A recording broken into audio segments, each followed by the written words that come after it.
Hello fellow 3D enthusiast, my name is Ian, and today we're going to be taking a look at sci-fi signs and displays and cool light up stuff. Now I'm a little bit apprehensive that this might be kind of labeled as a bit of a ripoff from one of Ian Hubert's tutorials, but my goal for this tutorial is to share how you can take this technique and go down crazy rabbit holes and come up with ridiculous and creative results that go a little bit beyond an Elvis mosaic.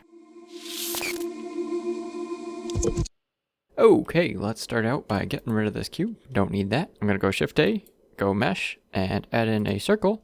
And I'm going to set this down here in the little menu to be 6 sides because we want a hexagon. We're going to go into edit mode real quick. I'm going to go F, fill in a face. And this part's all kind of like Ian Hubert's lazy tutorial. We're going to go into modifiers, add in the array. And I'm just going to increase the relative offset a little bit. Then we're just going to add in another array modifier. And this one, instead of relative offset, we want constant offset. And I'm going to switch it to be a little bit on the y-axis here. And I'm just going to look at this gap and make it kind of look like it's even. Don't have to be too specific about how it looks. But now, if we turn up the count of the top array modifier, we can make it long. And if we turn it up to like 15, then we get a pretty cool effect. Let's add in one more array modifier. I'm gonna switch this from 1 on the x-axis to be 0 on the x-axis and 1 on the y-axis. Now there's a little bit of a gap here. I'd like to make mine a little bit less of a gap. You could have a lot of a gap if you just want like a couple of stripes or something, or lots of stripes, but I'm just gonna make it a tiny gap. And we can turn this up to make it tall. We can turn this up to make it wide. Something like that looks pretty nice. Okay, the way we get this to be a screen is we do a combination of texturing and material work. Let's start with unwrapping it. We can go to this little button here and apply all of these array modifiers. And I'm going to go into edit mode, and I'm just going to go U, project from view. Now it's all mapped out. We can get back to that in a second, but first, let's grab this little corner down here, split the window, and go into shading. In the shading editor, we're going to drop in a new material. And immediately, we don't need this principled node. Let's ditch that. And I'm going to go Shift A, texture, and I'm going to add in an image texture. Except, I'm not going to add in an image texture. I'm going to open it and find a movie texture. Now let's change this to be about 100 frames. We can set it to be cyclic, and we can also set it to auto refresh. If we go Shift and Control and left mouse button, if you have Node Wrangler enabled, and you go into rendered view, you can kind of see what it looks like. So that's pretty interesting. The sci-fi chickens of the future. Now let's actually make sure some shaders are going on here. I'm going to go Shift A, add in a new shader, and I'm going to go emission. You can just hit E, that'll get it real quick.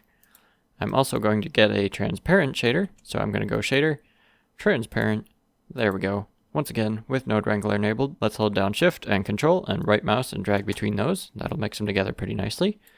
And wow, that's so exciting. If we just take color and drop that into emission, now we've got it. And also, you can see it's not transparent at all. If we go into the material properties, let's go down to the settings here and change opaque to be alpha blend. And now, if we move this little factor, it gets more or less see-through.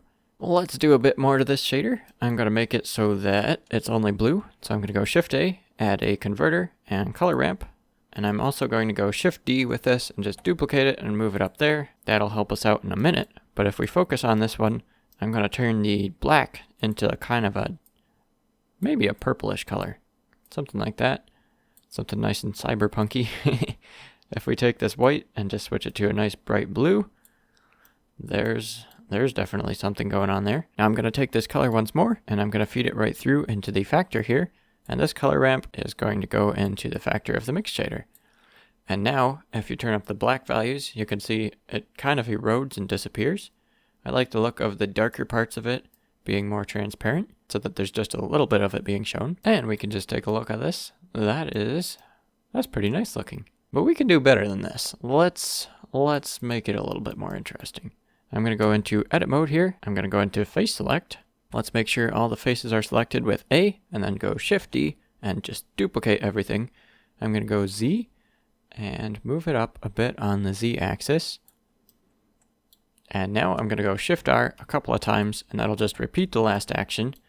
And hey, look at this. We got kind of like a 3D grid going on. If we switch the object transform to be from median point to individual origins, then when we scale things, they all get tiny instead of all of them collectively scaling inward. And if we go O and scale them, that will affect the tiles in the near area. If you scroll up and down, that'll make the sphere of influence bigger or smaller. And I'm going to go Shift Z to constrain this to every axis except the Z axis. So they're just getting smaller. They're not moving locations at all. And if we take a look at this and scale them down, hey, that's pretty cool. Okay, now this is just kind of a visual mess at the moment. So let's clean it up a bit. If you go 7 into top view and then back into edit mode, select everything with A, and let's go U and project from view once more. Now from the top view, things make a tiny bit more sense, but let's make sure these UVs are doing what we want them to. So if we go over to UV editing, here's our video.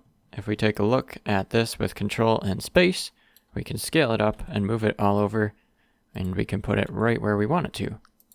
I like these chickens over here, so I'm going to move it over there. And if we go back to our layout tab, you can see, hey, these chickens are a lot more visible now. Okay, so this is a little bit crazy at the moment. With all of this noise going on the Z-axis, you can't really tell what's going on. We just kind of want it to be a little bit cool looking. We don't actually want it to cover up what the video is doing. So let's do a little bit of node magic here. I'm going to go control space with my cursor over the node editor, and that'll make it big so we can see what we're doing. Let's drop in a Shift A input and texture coordinate, and then I'm also going to drop in a Shift A converter and separate XYZ. And now we're just going to take the vector from object and drop that into the vector of the separate XYZ. And with this Z value, we can take a color ramp. I'm going to go Shift D and just duplicate that. And let's drop the Z into the factor. Now let's take a look at what's going on here. We've got black on the bottom and we've got white on the top.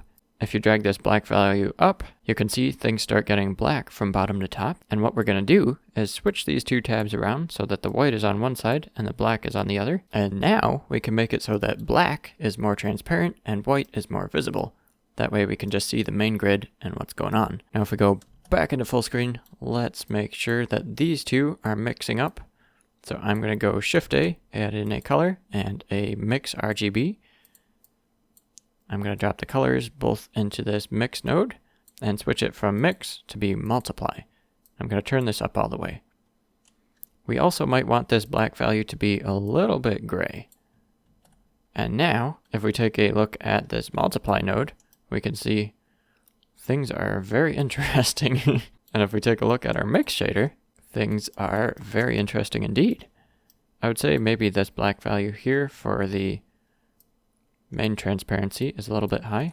So now we can see everything if we turn that down. And we have a futuristic hologram billboard sign thing going on, which is pretty cool. Now you can play with how much you want this part on the top to be visible by changing this value here on the upper color ramp. If it's completely black, then it's completely transparent. And if you turn it up all the way white, you can see it again. So you can see the effect of the 3D-ness, but it's not distracting from the original picture. Very nice. Now let's make this a bit more dramatic. If you go down to emission and turn up the strength to something like 2, things get a bit brighter. And also if we go into the world settings and turn the color of the background to black, things get much clearer. And if we go into the world properties and turn on bloom, then we got a nice glow going on. And it's starting to look really nice and sci-fi. Now if you just wanted a sign of animated chickens that is kind of a hologram and kind of a bunch of hexagons and very futuristic looking, you can just stop here. But I'd like to mess this up a little bit more. We don't want to recognize that these are chickens, so I'm going to go into UV editing, and much like we did with the original hexagons, I'm going to go period and switch to individual origins and scale these down. Now if we take a look at what's happening when we do this, it's kind of just starting to sample smaller and smaller areas. If we turn it down a whole bunch, then it's just pixels that it's sampling. Well, not quite yet, but we're getting there. And we just get this really strange, distorted image. You can still kind of recognize the chickens, but I like how abstract this is and kind of crazy looking. Now that is not all. We can mess it up even more. If you go into edit mode, and if you want to select something, let's switch back to median point for the origin of each object. Once again, period on the keyboard. And we can really warp this thing around if we want. This is kind of fun. I like the look of this, just how strange and unusual it is. I like also when you just select one in the middle and scale it up. You've got this kind of fisheye effect going out from the center. But say you wanted to mess it up in a different way. If we go over into the modifier stack and add in another array modifier, you can see from the top view what this is going to end up looking like is there's a bit of a jagged seam, which you can keep if you want. But I'm going to reduce the X factor down to a little bit less than 1. And with this, we can just turn out the count if we want to have multiple instances of the same thing going on. And if you go Shift A and add in a curve, let's scale that up a little bit with S, and then select our hologram and select the curve and go Control P and curve deform. Now it starts warping around our curve, which can be really sweet. If you select the curve and go into edit mode, you can move around these handles, which end up doing something kind of like this. And this can get just really wild and weird if you want it to. You can wrap it around buildings, you can just have it flying around in the sky on its kind of like magic carpet look. But yeah, that is some of the examples of the crazy things you can do with these techniques.